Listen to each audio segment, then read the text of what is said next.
Bismillahirrahmanirrahim. Assalamu alaikum students. Here is Raukhrum Shehzad and our today's topic is Erlenmeyer as lactone synthesis. What is Erlenmeyer as lactone synthesis? The condensation of aromatic aldehyde with N-benzoyl or N-acyl glycine, which is an amino acid, in the presence of acetic anhydride and sodium acetate to give as lactone is called Erlenmeyer as lactone synthesis. दो चीज़ें जिन्होंने condense होना है उनमें एक aromatic aldehyde होगा जैसा कि बेंजल्डिहाइड, और दूसरा हमारे पास होगा एन बेंजोइल और एन असाइल ग्लाइसिन। ग्लाइसिन एक अमाइनो एसिड है।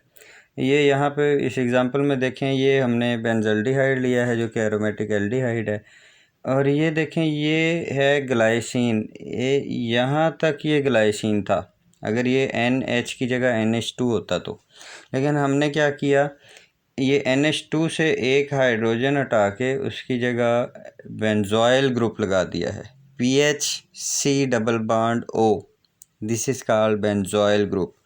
और असाइल कौन सा होगा, CH3C double bond O, this is acyl group. तो ये N पे हमने बेंजोइल ग्रुप लगा दिया है, तो this is called an benzoyl glycine. अच्छा, अब एन बेंजोइल ग्लाइसिन के साथ अगर हम एरोमेटिक एल्डिहाइड जैसा कि बेंजल्डिहाइड को रिएक्ट करवाएं इन the presence of acetic anhydride and sodium acetate, यहाँ पे भी ये जो AC लिखा हुआ है ना, AC stand for acyl group, CH3C double bond O acyl group, तो they react in the presence of acetic anhydride and sodium acetate to give azlactone. ये हमारे पास एज लैक्टोन है। एज लैक्टोन क्या होती है? लैक्टोन हम कहते हैं साइक्लिक एस्टर को। ये देखें इसमें एस्टर का फंक्शनल ग्रुप मौजूद है, तो अगर एस्टर साइक्लिक एस्टर होगा तो इसे हम लैक्टोन कहते हैं, और अगर इसमें ये कार्बन डबल बॉन्ड नाइट्रोजन वाला ग्रुप भी हो तो इसे फिर हम कहते हैं एज लैक्टोन, या simply it's a 5 membered heterocyclic compound containing both nitrogen and oxygen in the ring. तो ये इसका मैकेनिज्म देखते हैं, ये बनेगा कैसे, एज लैक्टोन बनेगा कैसे। तो इसमें ये होता है, सबसे पहले हम लेते हैं ग्लाइसिन, बेंजोइल ग्लाइसिन इस केस में है हमारे पास। तो benzoyl glycine will undergo enolisation. तो इसमें क्या होगा, ये देखें ये इसकी कीटो फॉर्म है, तो हम इसे इनोल फॉर्म में चेंज करेंगे। कैसे? ये प्रोटॉन यहाँ से शिफ्ट होके इस ऑक्सीजन पे आ जाएगा, तो this will be the Eno form of benzoyl glycine. अब क्या होगा, अब हम इसे ट्रीट करवाएंगे एसिटिक एनहाइड्राइड के साथ, तो डिहाइड्रेशन हो जाएगी, ये पानी का एक मॉलिक्यूल यहाँ से रिमूव हो जाएगा और ये इस फॉर्म में हमारे पास साइक्लिक फॉर्म में आ जाएगा। अब नेक्स्ट टाइम में क्या होगा, नेक्स्ट टाइम में जो हमने सोडियम एसीटेट यूज़ किया था, तो वो एसीटेट आयन यहाँ से इस अल्फ़ा हाइड्रोजन को कैप्चर कर लेगा जो कि एसिडिक है, क्योंकि ये कार्बोनिल ग्रुप की विसिनिटी में मौजूद था। तो यहाँ से ये एसीटेट आयन यहाँ से हाइड्रोजन कैप्चर करके एसिटिक एसिड बन के रिमूव हो जाएगा, और यहाँ पे आ जाएगा हमारे पास negative charge which has become a good nucleophile. Now it can attack the electrophilic carbonyl carbon of benzaldehyde. तो ये देखें, ये हमारे पास अब बेंजल्डिहाइड का मॉलिक्यूल है। ये जो नेगेटिव चार्ज वाली कार्बन है, ये बेंजल्डिहाइड के कार्बोनिल कार्बन पे अटैक करेगी, और कार्बन ऑक्सीजन वाला जो डबल बॉन्ड है उसमें से एक बॉन्ड ब्रेक होकर ऑक्सीजन पे चला जाएगा नेगेटिव चार्ज। तो ये देखें, ये ऑक्सीजन पे नेगेटिव चार्ज आ गया है। ये क्या करेगा, ये फिर दोबारा जो हमारा एसिटिक एसिड बना था उससे प्रोटॉन कैप्चर करेगा, और प्रोटॉन कैप्चर करने के बाद ये कन्वर्ट हो जाएगा OH ग्रुप में। तो ये देखें, ये हमारे पास OH में कन्वर्ट हो गया है, oxygen after capturing the proton. अब देखें ये इस कार्बन के पास हमारे पास OH है और इसके एडजेसेंट वाले कार्बन के पास एक हाइड्रोजन भी मौजूद है, तो दे विल अंडरगो डिहाइड्रेशन। तो ये डिहाइड्रेशन हो जाएगी, यहाँ से पानी का एक मॉलिक्यूल रिमूव हो जाएगा और ये हमें फाइनल प्रोडक्ट मिलेगी विच इज़ एन एज़लेक्टोन, जो कि हमने बनाई थी। तो this is the mechanism of Erlenmeyer azlactone synthesis. अब इसका हमें फ़ायदा क्या है, एज़लेक्टोन की सिंथेटिक एप्लीकेशन क्या है, या फर्दर एग्जांपल हम डिस्कस करेंगे। तो ये इसकी सिंथेटिक एप्लीकेशन देखते हैं, ये दो यहाँ पे हमने डिस्कस की हैं कि एक तो ये जो एज़लेक्टोन बनी है इससे हम फिनाइल एलानीन बना सकते हैं which is an amino acid. कैसे बना सकते हैं? अच्छा, ये भी याद रखें, ये जो एज़लेक्टोन बनी है ये बनाई किससे है? ग्लाइसिन से, बेंजोइल ग्लाइसिन से। तो you can convert glycine into phenyl alanine, higher amino acid. तो देखें फिनाइल एलानीन बनाएंगे कैसे एज़लेक्टोन से? हम एज़लेक्टोन की रिडक्शन करेंगे। रिडक्शन करने से ये होगा कि ये वाला जो कार्बन कार्बन डबल बॉन्ड था this will be converted into carbon carbon single bond. Reduction हो गई। फिर नेक्स्ट स्टेप में इसकी हाइड्रोलिसिस करेंगे इन द प्रेजेंस ऑफ एसिड और बेस। तो ये देखें, ये फिर हाइड्रोलिसिस में ये बॉन्ड यहाँ से ब्रेक होगा, तो ये ऊपर वाला जो C डबल बॉन्ड O है इसके साथ OH लग जाएगा और ये नीचे वाला जो ऑक्सीजन है एक दूसरी साइड वाला इसके साथ हाइड्रोजन लग जाएगा। तो ये दोनों जो हैं ये कन्वर्ट हो जाएंगे, ऊपर वाला पोर्शन COOH में और ये भी OH में कन्वर्ट हो जाएगा। अब नेक्स्ट अब ये देखें, ये फिर उसकी इनोल फॉर्म बन गई है, समझें। तो ये दोबारा कीटो फॉर्म में आएगी, प्रोटॉन की शिफ्टिंग होगी इस तरह से कि ये बॉन्ड यहाँ पे आ जाएगा और ये यहाँ पे शिफ्ट हो जाएगा। तो ये प्रोटॉन यहाँ से उठ के इस नाइट्रोजन के पास आ जाएगा, तो ये बन जाएगा हमारे पास ये वाली प्रोडक्ट। और फाइनली हम इसकी करेंगे हाइड्रोलिसिस दोबारा।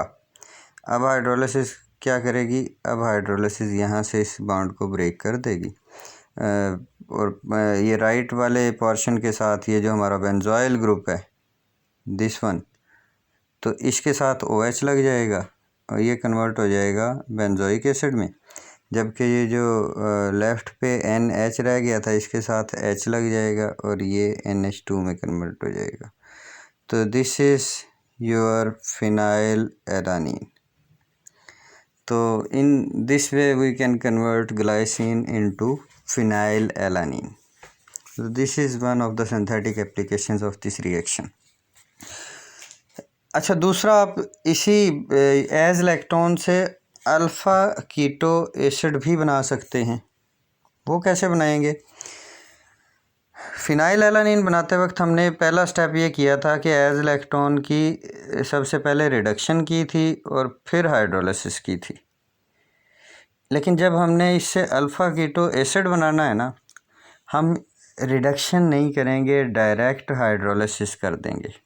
तो अगर हम एज़लेक्टोन की हाइड्रोलिसिस कर दें तो ये बॉन्ड उसी तरह यहाँ से ब्रेक हो जाएगा, ऊपर वाला पोर्शन COOH में कन्वर्ट हो जाएगा और ये जो नीचे वाला ऑक्सीजन है ये भी OH में कन्वर्ट हो जाएगा। तो हमें ये वाली प्रोडक्ट मिलेगी। अब फिर उसी तरह ये प्रोटॉन की शिफ्टिंग होगी, ये प्रोटॉन यहाँ से शिफ्ट होके नाइट्रोजन के पास आ जाएगा। तो we shall obtain this product. और अब क्या करेंगे? अब इसकी फिर से हाइड्रोलिसिस करेंगे। अब हाइड्रोलिसिस यहाँ से बॉन्ड को ब्रेक करेगी। ये राइट साइड वाला जो पोर्शन है benzoyl group this will be converted into benzoic acid और ये जो NH था this will be converted into NH2। अच्छा, अब फिर से प्रोटॉन की शिफ्टिंग होगी। कैसे? कि ये इसके एडजेसेंट पोजीशन पे अनसैचुरेशन थी NH2 के एडजेसेंट पोजीशन पे, तो ये एक प्रोटॉन यहाँ से शिफ्ट होके यहाँ पे आ जाएगा। तो we shall obtain this product in this way. और फाइनली ये जो हमें प्रोडक्ट मिली है इसकी हम फिर करेंगे हाइड्रोलिसिस। तो इसकी जब हम हाइड्रोलिसिस करेंगे तो ये जो हमारा NH है ये यहाँ से रिमूव हो जाएगा, अमोनिया बन के यहाँ से रिमूव हो जाएगा और इसकी जगह यहाँ पे ऑक्सीजन आ जाएगा। तो we shall obtain our final product after hydrolysis which is the alpha keto acid. So we can also synthesize alpha keto acid form as lactone. अच्छा, ये जो फाइनल वाला जो हमने स्टेप देखा है हाइड्रोलिसिस, ये इमीन की जो हमने हाइड्रोलिसिस की है, कार्बन डबल बॉन्ड नाइट्रोजन वाले बॉन्ड की जो हाइड्रोलिसिस की है, इस वाले स्टेप का हम थोड़ा सा मैकेनिज़्म भी डिस्कस करेंगे, ये हाइड्रोलिसिस हुई कैसे है। ये देखें, ये है हमारे पास इसका मैकेनिज़्म। इसमें हुआ ये है कि पानी इस पे कार्बन पे अटैक करेगा, वाटर का मालिक्यूल, क्योंकि ये इलेक्ट्रोफिलिक कार्बन है, और ये एक बॉन्ड टूट के इधर नाइट्रोजन पे आ जाएगा नेगेटिव चार्ज। तो ये नेगेटिव चार्ज क्या करेगा, ये पानी का एक हाइड्रोजन दोबारा कैप्चर कर लेगा, और इस तरह इस ऑक्सीजन का पॉजिटिव चार्ज दोबारा से ख़त्म हो जाएगा। और फिर क्या होगा, फिर ये ऑक्सीजन हाइड्रोजन वाला बॉन्ड इधर शिफ्ट हो जाएगा कार्बन और ऑक्सीजन के दरमियान, और ये इधर से NH2 नेगेटिव बन के निकल जाएगा। तो ये NH2 और ये हाइड्रोजन, ये in the form of ammonia remove हो जाएंगे, और ये हमारे पास बन जाएगा कार्बन डबल बॉन्ड ऑक्सीजन। तो this is over alpha keto acid. So we can prepare alpha keto acid and phenylalanine from as lactone. Next चलते हैं, Erlenmeyer reaction proceed much more readily than Perkin reaction. क्यों? ये readily सिर्फ इस वजह से होता है कि इसमें जो साइक्लिक इंटरमीडिएट बना था ना, वो स्टेबल है, वो हमें कार्बोनाइन प्रोवाइड करने के लिए बड़ी बेहतरीन स्पीशी थी, स्टेबल स्पीशी थी। अगर वो बन जाए तो फिर ये रेडिली हो जाएगा रिएक्शन, लेकिन अगर हमारे पास वो एज लैक्टोन ना बने तो फिर ये रिएक्शन इतनी जल्दी नहीं होगा। एज लैक्टोन की सिंथेसिस ही, एज लैक्टोन का बनना ही हमारे लिए ड्राइविंग फोर्स है इस रिएक्शन की। However, if acyl glycine cannot form an as lactone, for example, benzoyl N-methyl glycine, कि हमारे पास N जो ग्लाइसिन वाला NH2 है, हमने शुरू में ली थी बेंजोइल ग्लाइसिन। बेंजोइल ग्लाइसिन में क्या हुआ था कि NH2 का एक हाइड्रोजन हटा के उसकी जगह बेंजोइल ग्रुप लग गया था, पर अगर दूसरा हाइड्रोजन हटा के उसकी जगह भी मिथाइल ग्रुप लग जाए तो ये स्टीरिक हिंड्रेंस की वजह से ये साइक्लाइज नहीं हो सकेगा, और अगर साइक्लाइज ना हो पाया तो फिर condensation occurs much less readily. Sometimes analogues of as lactone are used as the carbonyl forming component in the reaction. Sometimes as lactone का alternate भी हम यूज़ कर लेते हैं इस रिएक्शन में. फॉर एग्ज़ाम्पल, ये कुछ अल्टरनेट दिए हुए हैं, इनमें एक ये है हाइडेंटाइन. इसमें ये कैसे, कहाँ से कार्बोनाइन प्रोवाइड करेगा हमें, इसमें ये वाला जो कार्बन है which is adjacent to carbonyl group, ये यहाँ के जो कार्बन हाइड्रोजन बॉन्ड है, तो ये वाला हाइड्रोजन ज़्यादा एसिडिक होगा, ये यहाँ से हमें जस्ट लाइक एज लैक्टोन यहाँ से हाइड्रोजन रिमूव हो जाएगा और ये कार्बोनाइन बनाएगा, और इसी तरह फिर नेक्स्ट ये कंडेंसेशन होगी बेंजल्डिहाइड वगैरह के साथ. या इसी तरह ये हाइडेंटाइन था, ये दूसरा हमारे पास है थायोहाइडेंटाइन, ये भी हमें कार्बोनाइन प्रोवाइड करता है, और ये तीसरा है रोडानिन, ये भी बड़ी अच्छी कार्बोनाइन प्रोवाइडिंग स्पीशी है. फॉर एग्ज़ाम्पल, एक एग्ज़ाम्पल दी हुई है हाइडेंटाइन के साथ कि फ़र्ज़ किया ये हमारे पास हाइडेंटाइन था, ये दूसरी तरफ इसे कंडेंस करवाया हुआ है एरोमेटिक एल्डिहाइड के साथ, तो कैसे कंडेंसेशन होगी, इन the presence of asterisk anhydride and sodium acetate, ये यहाँ से कंडेंस होगा. तो सिंपली यहाँ से समझे जो दो हाइड्रोजन थे CH2 वाले, और ये ऑक्सीजन वाटर बन के रिमूव हो जाएंगे, और ये कार्बन जो हैं ये आपस में कंडेंस हो जाएंगे थ्रू डबल बॉन्ड. ये देखें, ये डबल बॉन्ड के ज़रिए कंडेंस हो गए हैं. नेक्स्ट फिर हमने इसकी रिडक्शन की है और हाइड्रोलिसिस. तो अगर हम इसकी रिडक्शन कर दें और हाइड्रोलिसिस कर दें, रिडक्शन से ये होगा कि ये जो डबल बॉन्ड है ये सिंगल में कन्वर्ट हो जाएगा, ये देखिए यहाँ पे हो चुका है।